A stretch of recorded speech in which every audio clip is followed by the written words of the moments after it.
காடு போல நெஞ்சு குழி நோக முட்டையிட்ட காடை எங்கே காட்ட விட்டு போக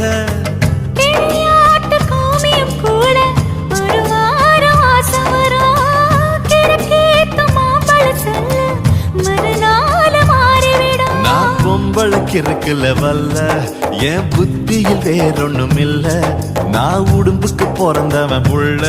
சொன்ன ஒரு சொல்லு மாறுவதில்ல நீ வெறும் வாயமில்லாத விளையாட்டில ஏடி கள்ளச்சு என்ன தெரியலையா